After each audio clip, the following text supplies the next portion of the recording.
Good morning and welcome to your Friday 5 for 5. I am Adam, the worship pastor here at First Baptist Church of the Islands.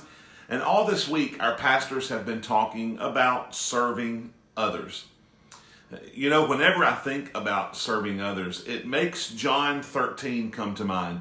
The story of Jesus washing the feet of his disciples in the upper room during the Last Supper.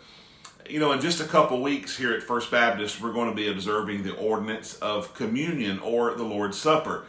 And when I was growing up, the Lord's Supper was always followed by foot washing. Yeah, foot washing. Now, as a young boy, I thought the whole foot washing thing was kind of weird, but I had a pastor who explained to me what Jesus was trying to teach his disciples by washing their feet.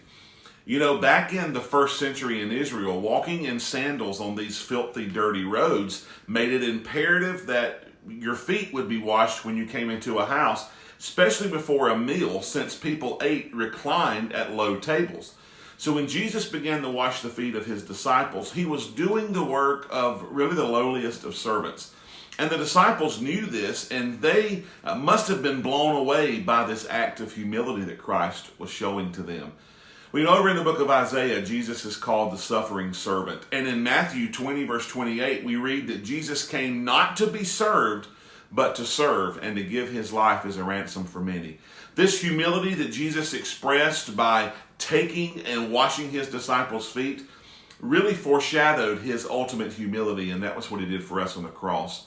Jesus demonstrated that he was willing to humble himself and meet the needs of others. You know, serving's not easy. It's not glamorous. It's not sometimes something we want to do, and it requires a lot of humility on our part. But when Jesus washed the disciples' feet, he said that this was an example for us and that we should do as he did.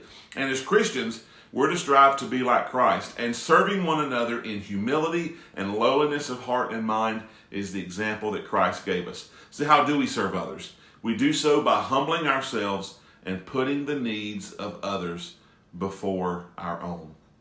It's not always something that's very easy, but it is the example that Christ gave us.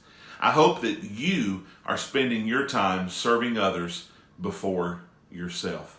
We hope to see you this coming Sunday as we worship together here at 9 or at 10:30, both online or on campus. We can't wait to see you continue serving others and being the hands and feet of Jesus.